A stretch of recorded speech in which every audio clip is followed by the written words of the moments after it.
at hindi siya nakapagtalo. Ito po, kapag ang ating nabilang Panginoon, napunta siya sa lugar, hanggang ng Tiro at Sidon, ang nais niya sana ay nakapasok siya sa isang bahay, ay hindi nalalaman ng mga tao. Pero dahil niya, nung pagkakaroon bangkok na siya, dahil sa kanyang mga ginawa na mga kababalaghan, na mapagpagaling siya ng mga kalamdaman, kumbaga, sa lahat ng oras ay binabantayan siya. Kaya, saan ba siya pumunta, nalalaman ng mga tao kung saan siya nandoon at doon. Kaya ano po nangyari? Ngunit, ang isang babae na ang kanilang munting anak ng babae ay may isang kamantuman na espiritu. Pagkakay ng nabalitaan siya ay lumapit at nagpagkiraka sa kanyang bahay. Dahil nga ng ating nabilang Panginoon ay bangkog na siya, kumbaga meron isang babae na meron po siyang anak na isang munting anak na babae na kumbaga dahil siguro sa kanyang pagnanais, nagmaling, ng kanyang anak, dahil palagi pinahirapan, hanggang malumang ng espiritu, yung mga mababang espiritu, hindi ka siya mapalaing. Kaya, kung pagkakasisyon siya, nakaslok siya, sa aking nabilang Panginoon, para siya'y panalingin. Sa pagsisigat niya, sabi niya, nagpatira pa siya sa paano na nangyayari. Ang babae nga ay isang Grega, isang Sirpinesa, ayon sa lahi, at ipinamanhit niya sa kanya na palabasin sa kanyang anak ang dilubyo. Tunay niya po ng ating nabilang Panginoon ay sa pamamagitan lamang ng kanyang pangalan, nagsisisuko niya ang mga demonyo. Kumbaga, natatakot na sa ating nabilang Panginoon. Kaya po, bagamat iba ang pinagaling ng babae ko. Kaya sa ating Grega, nasa Grisya o Greek, yun po ang lahi ng babae. Pero po, dahil sa kanyang pagnanais na lumabas ang demonyo sa kanyang anak, hindi po talaga siya nagdalawang isip o panghinaan man, kundi pinagsikatan niya talagang makausap ang parang-parang ng Panginoon dahil sa lakas ng kanyang pananalig. Pero tinalis po siya ng ating nabilang Panginoon. Anong sabi sa kanya? At sinabi niya sa kanya, kabayaan mo muna mga busog ang mga anak sa ikat hindi marapat na kunin ang tinapay ng mga anak at itapon sa mga aso. Bakit ganun po ang naging kasagutan ng ating Panginoon? Sapagkat, ang tanong po kasi ng ating nabilang Panginoon, ipangaral mo na ang Ebanghelyo, tumulong muna sa may mga karamdaman, exclusive lang muna sa mga Israelite. Pero dahil nga, yung lumapit sa kanya, isang Grega, ibang lahi. Kaya kumbaga, kinakailangan mabusog muna yung mga Israelita bago yung mga nasa labas ng bansa ng Israel. Kaya kinakailangan lahat ng mga anak ng Israel ay kinakailangan maging priority. Magtamo, nagkagaling ng kanilang karamdaman, at ganoon din makarinig ng Ebanghelyo. Pagalingin ang kanilang mga karamdaman. Ganun balik sa ating nabilang Panginoon. Kumbaga, hindi pa binubuksan kasi noong panahon ngayon ang pangangaral sa ibang lahi. Kahit ang pagpapagaling man ng karamdaman. Kaya yun po ang sagot ng ating nabilang Panginoon. Kaya ano pong sabi ng babae? Tapat siya sumagot at sinabi sa kanya, O Panginoon, kahit ang mga aso sa ilalim ng bulan ay nagsisikain ng mga mumo ng mga anak. At kumbaga, inilagay naman ng babae sa isang sitwasyon na kumbaga, sa pamamagitan ng ginamit na termino ng ating dakilang Panginoon, na yung mga anak, yun yung mga Hudyo. Pero yung aso, yun mga nasa labas ng o mga hindi mga Hudyo. Ngayon, inilagay naman ng babae sa sitwasyon na kahit ang mga aso na nasa ilalim ng dulang o ng lamesa ay nagsisikain sila ng mga mumo. Ibig sabihin, yung mga nalaglag sa bawat sugo ng mga tao. Kaya, doon sa sitwasyon na yun, kung maliksi yung babae, nasagot niya agad yung sinabi ng ating dakilang Panginoon, at dahil po doon, nagkaroon po ng pag-asa na tulungan ng ating dakilang Panginoon, yung Sirofenisa. Dahil po, sa pagkanasa niya na kahit man sinalin siya ng ating dakilang Panginoon, na nagbili ng halimbawa na hindi pwede yung iba, bago yung iba, ito muna. Bago yung mga aso o mga tuta, mga anak muna. Pero dahil nga, may mga pagkakataon na may katigasan ng ulo yung anak. Paano kung maarti sa pagkain? Dahil hindi kinikilala yung nagbibili ng pagkain. Kaya nangyari, may nalalaglag. At yung nalalaglag ko, inaagapan ng mga aso. Kaya naitulit ng babae, yung sagot ng ating dakilang Panginoon, yung sa babae, naitulit din ng babae sa ating dakilang Panginoon kung ano ang pinakailangan sapagkat hindi naman talaga nagiging perfect. Meron pa rin mumo, meron pa rin nalalaglag doon sa ilalim ng gulang. Kaya po sabi ng ating dakilang Panginoon, at sinabi niya sa kanya, dahil sa sabing ito'y pumayo ka, nag-aalis na ang demonyo sa iyong anak. Ngayon, dito to, ibig kong sabihin dito, na ang ating dakilang Panginoon ay isa pong hindi lang karaniwang tao na nabuhay dito sa ibabaw ng sanlibutan, kundi siya po ay makapangyarihan sa Espiritu bilang isang tao, bilang isang nilalang dito sa ibabaw ng lupa, sapagkat wala naman po siyang ginawa. Nagsalita lang siya sa harapan ng babae, hindi niya naman pinuntahan yung babae o yung anak ng Sirofenisa para dalawin, para palapasin yung karumantungan ng Espiritu. Pero sa sabi lamang ng ating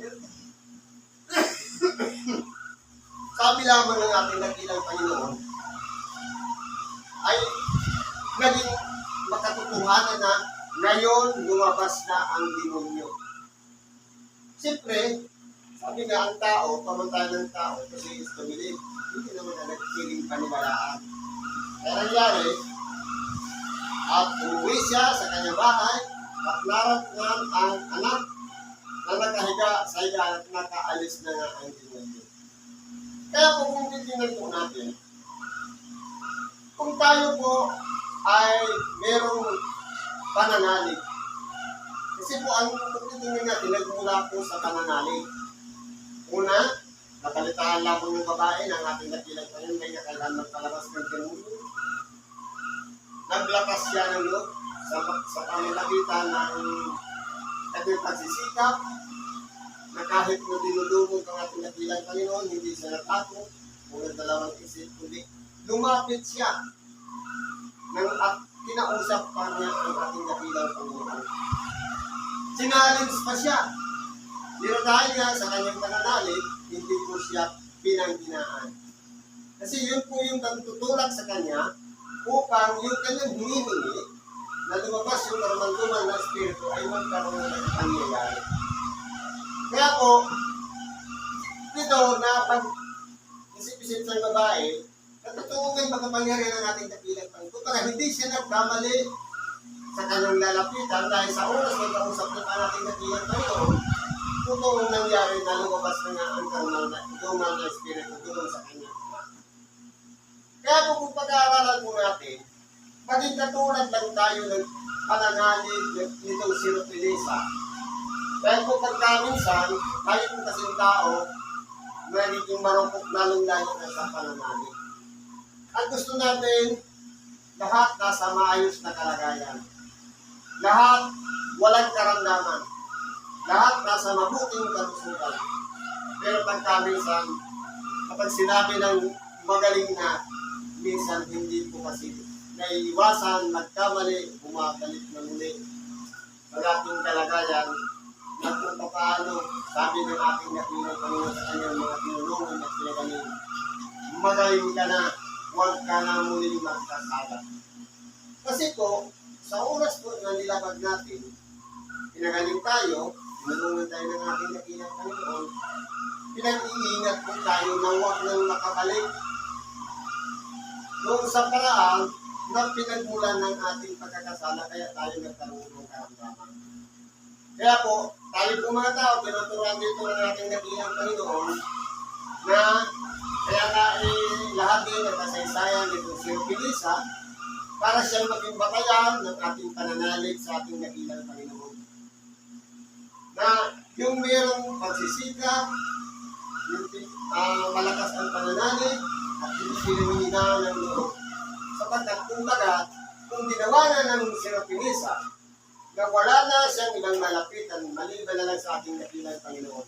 Marahil tayo po mga tao, kailangan ilagay rin natin sa ating pag-iisip na wala ng sukat na kapulutan para maligtas ang ating kapwa, hindi lamang sa katapusan darating, hindi lamang sa mga kaligtasan para sa tungo sa buhay na wala ng wala po tayong ibang maasahan maliban lamang sa pangalan ng ating dakilang Panginoon Kristo.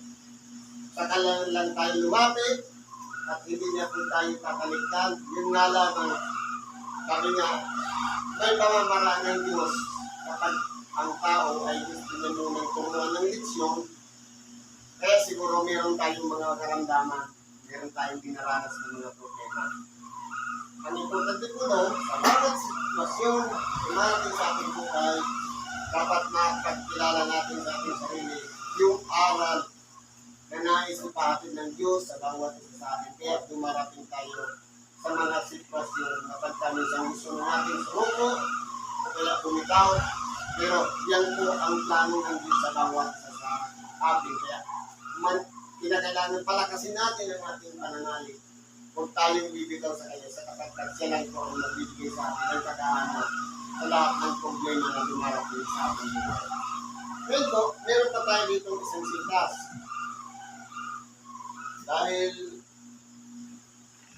wala naman yung evangelist natin, susundarin natin.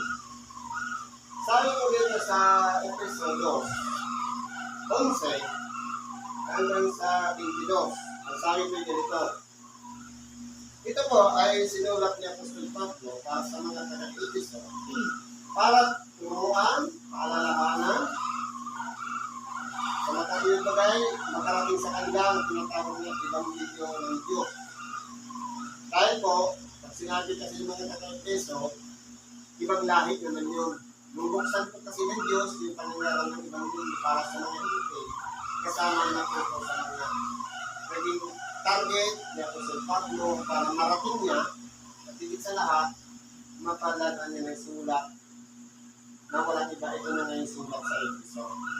Ano ba yung sinulat ni Apostol Pablo sa mga Efeso?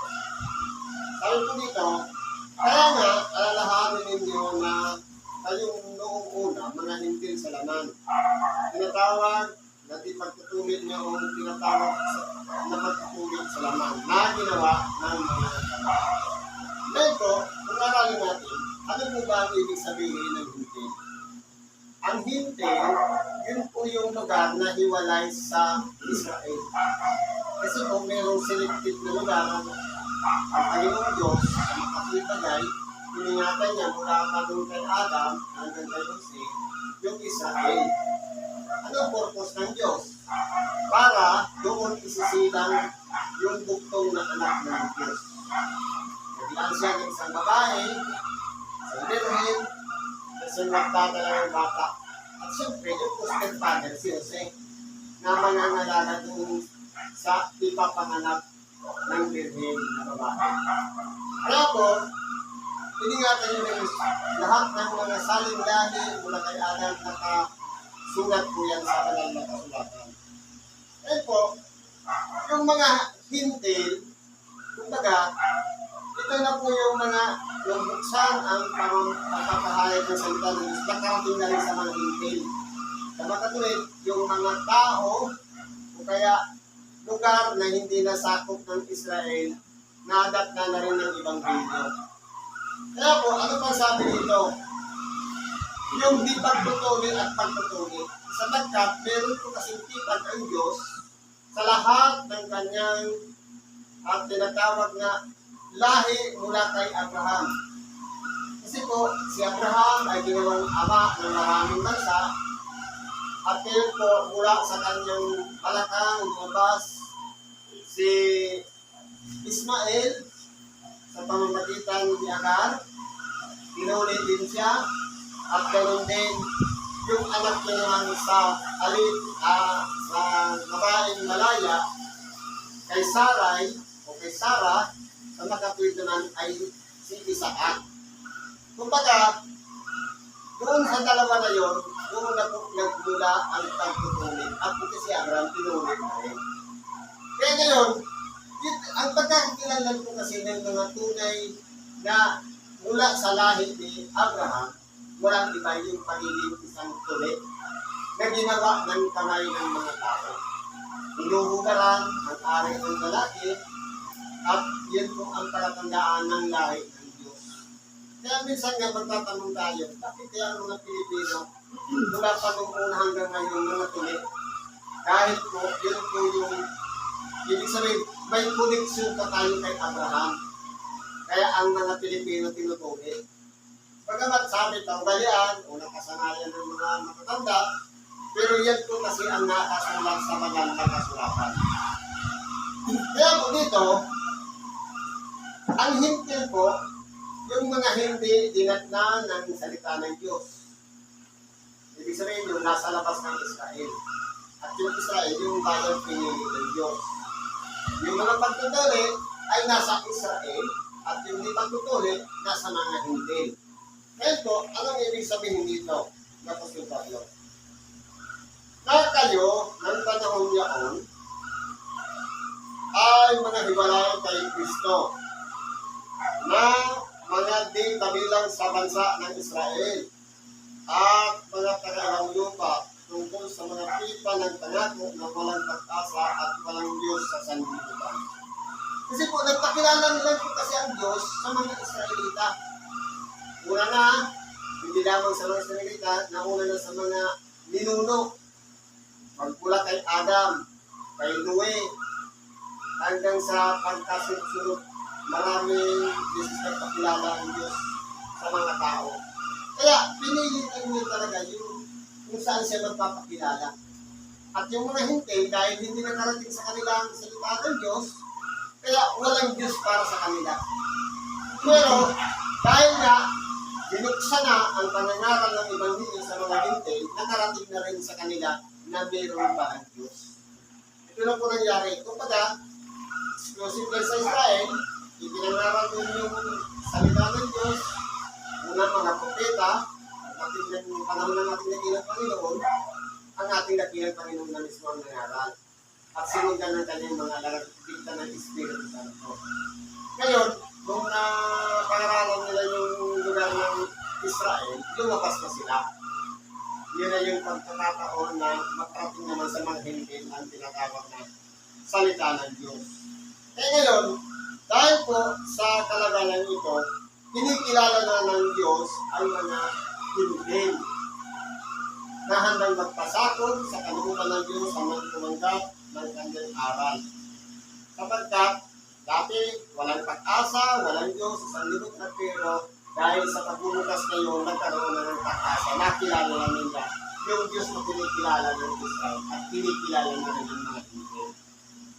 Sabi po dito, tatapuan kayo kay Kristo Jesus kayo, anong unang ko ay nalalayo ay inilapit sa dugo ni Kristo. Kaya po, mula nung ipakilala na ang ating nakilang Panginoon, nagdusa, namatay sa krus, Kumbaga, yung pagtanggap na lang sa pamamagitan ng pananampalataya na dati noon, ang ginagawa kasing kaugalian ng mga Israelita noon, mayroong mga palatuntunan, katulan, na para lamang makatupad sa kalooban ng Diyos, kinakailangan kapag bawat isang tao na may kasalanan, magtatalaga siya ng buhay ng isang hayop bilang pangtubo sa kanyang kasalanan. Pero po, nung bumaba ang ating dakilang Panginoon, sa halip na yung hayop ang dapat na ialay dahil siya naging malinis naman sa harapan ng Diyos at wala siyang kasalanan. Sapagkat ang iniaalay ko kasi doon yung, kumbaga, yung karapat dapat na ihain, yung pinakamagandang dapat na ihain na walang kapintasan. Dahil nga, ang ating dakilang Panginoon ay wala rin kapintasan. Pagkakat siya ay nabuhay ng isang tao, naging tapat sa Diyos, sumunod siya sa kalooban ng Diyos. Kaya, itinakda siya ng Diyos bilang panghain. Kumbaga, naputol na yung paghahain ng hayop, siya na yung inihain. At sa pamamagitan ng dugo ay napatawad yung mga Israelita. At pati na rin yung mga nadagda ng salita ng Diyos na nagsisampalataya sa ating dakilang Panginoon. Kasi po, ang nangyari, hindi na yung kasalanan muna bago tubos, kundi nauna na yung pagtubos, sasampalatayanan na yung ginawang pagtubos, magkasama na tayo doon sa pinatawag ng Diyos. Kaya, yung dugo po, ang naging paraan upang mailapit tayo ni Kristo sa Diyos. Ito po yung paraan upang malinisan ang ating mga kasalanan. Sapagkat siya ang ating kapayapaan na kanyang pinag-isa ang dalawa at biniba ang pader na nasa gitna ng nagpapahiwalay. Kasi po dati noon, kapag ang mga Israelita ay nakipag-ugnayan sa mga hintil, bawal po sa kanila yun. Kung titingnan natin, hindi ba may kasaysayan dito, yung Samaritano bawal makipag-usap sa mga Hudyo. Pero ang ating dakilang tayo nang unang gumawa ng paraan para makipag-usap sa Samaritano. Nung napunta siya doon sa hangganan, kung nasa naroon ang balon ni Jacob, ang nais niya lang naman makiinom. Pero dahil nga siya, sa ating dakilang tayo, magmumula ang pagbubukas para mawala na yung pinapanggap pader kung nakaharang sa pagitan ng mga Israelita o mga Hudyo at ng mga Hintil.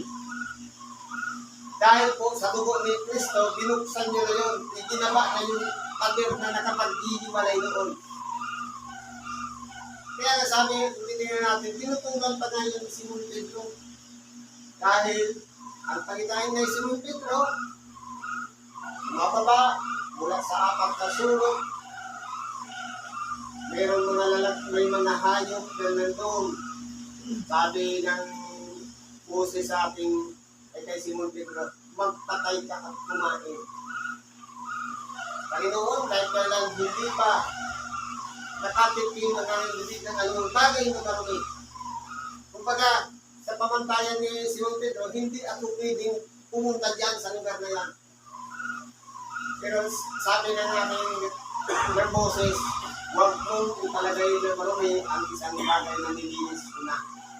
Kaya po, napag-unawa ni Simon Pedro, na binubuksan na nga ng Diyos yung pangaral ng Ebanghelyo sa mga hintil. Kaya po, ipinagpatuloy na nila yung gawain. Kaya hindi kayo natin, mas magaan pang tumanggap yung mga hintil. Isa sa mga Hudyo, na yun ang nagbigay ng mga parusa. Una na sa ating nagilang Panginoon, ganun din sa kanyang mga alagad na sa iba-ibang uri ng kamatayan ng kinamatay nila na halos hindi natin pwedeng tanggapin kahit makita man lang ang sitwasyon kung paano sila pinatay. Ganyan po ang mga nandoon sa ang mga Hudyo doon na tumututo sa aral ng ating dakilang Panginoon, napakababagsik nila.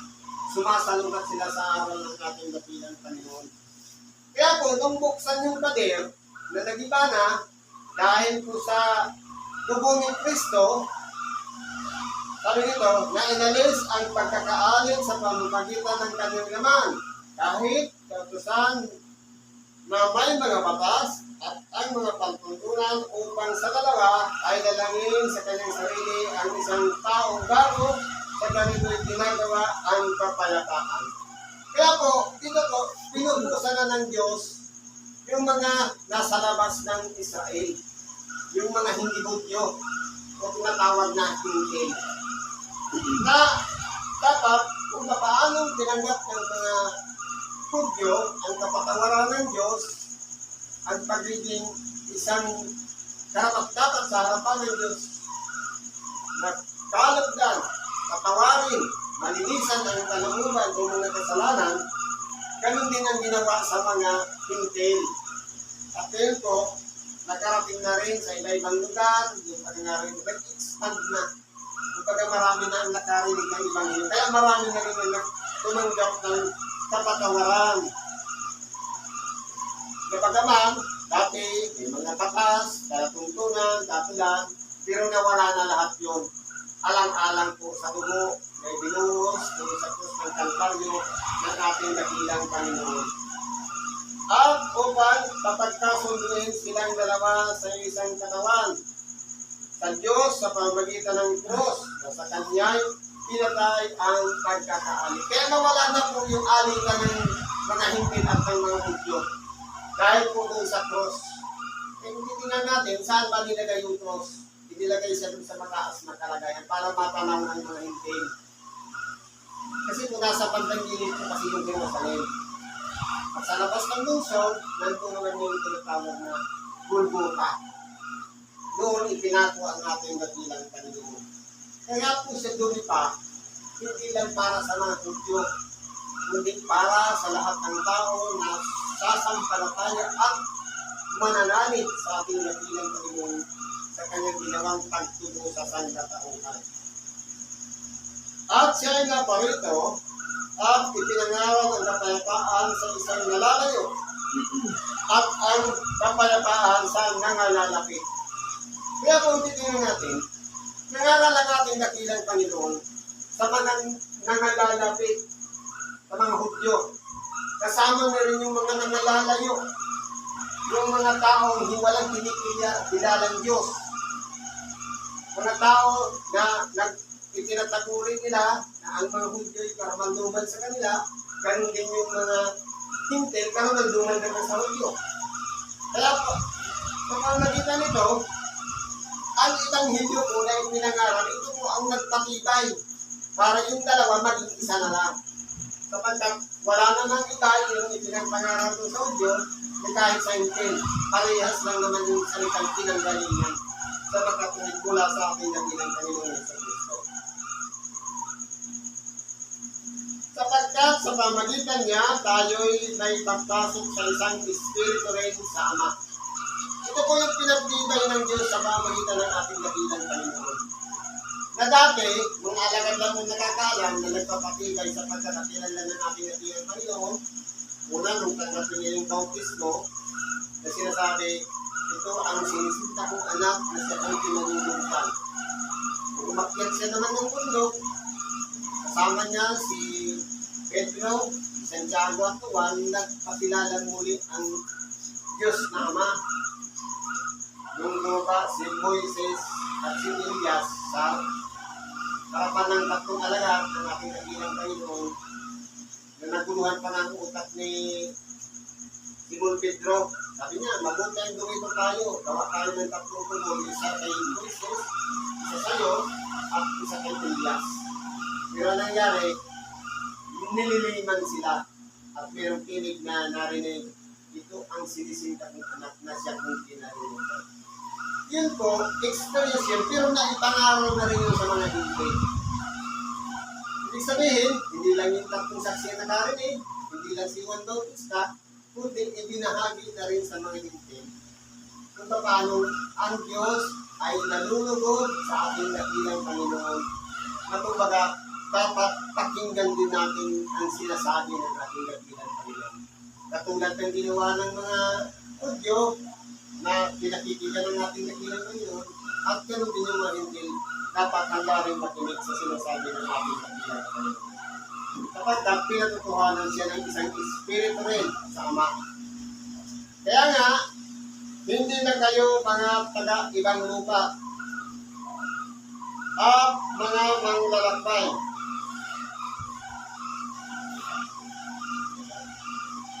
Kundi, kayo'y mga kababayan na kasama ng mga banal at sangbahayan ng Diyos. Kaya kung titingnan mo natin, sa pamamagitan ng sulat na ito, yung tinatawag na taga-ibang lupa o labas sa Israel, kinikilala na sariling lupa ng Panginoon. Yung mga manglalakbay na walang direksyon, ang kanilang pinupuntahan, ay kinikilala na ng ating Panginoong Diyos na pag-aaral niya. Sapagkat, binuksan na nga yung pangangaral sa kanila at mas madali pang tumanggap yung mga manglalakbay, yung mga taga-ibang lupa ng salita ng Diyos kaysa sa mga Israelita. Bakit po? Kahit po kasi ngayon, yung mga Hudyo, ang inaakala nilang tutubos sa makatuwid bagay yung Mesiyas na ipapakilala sa kanila ay manas mula sa mataas na kalagayan. Kung lahi ng isang emperor o mataas na o hari, gano'n, yun ang inaasahan nila. Kasi ang pero dumating ko, anak ng Anduwagi, ang kinikilala ng mga karpintero. Kaya hindi po nakalugod sa kanila na ibang pa ang ating dakilang Panginoon dahil sunod din pala po sa pagkakarpintero. Kaya ayaw nilang sundan yung yapak at lahat ng mga ipinangangaral ng ating dakilang Panginoon. Kaya ang ginawa nila, ipinapatok siya sa krus.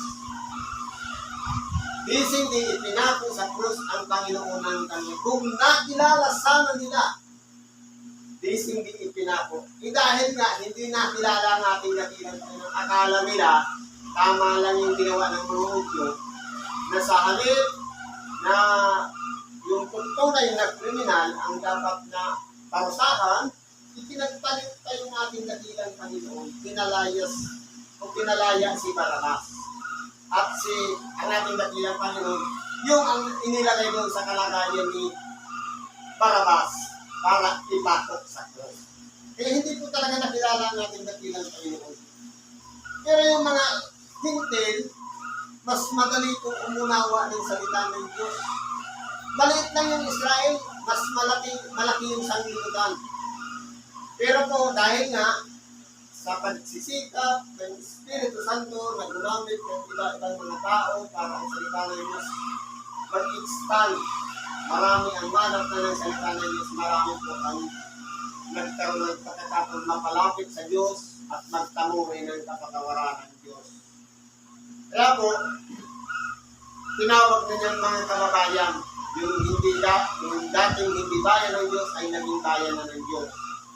Na mga itinatayo sa ibabaw ng pinasasaligan ng mga apostol at ng mga propeta na si Kristo Jesus din ang Pangulong Bato sa panuno. Ito po, sabi nga, ang batong itinakwil ng mga tao ang siya din naging bato sa panuno.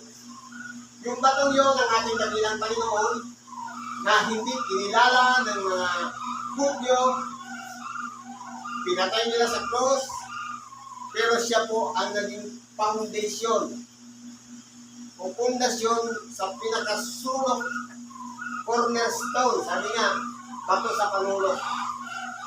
Dahil po, ang ating dakilang Panginoon, matatag po siya.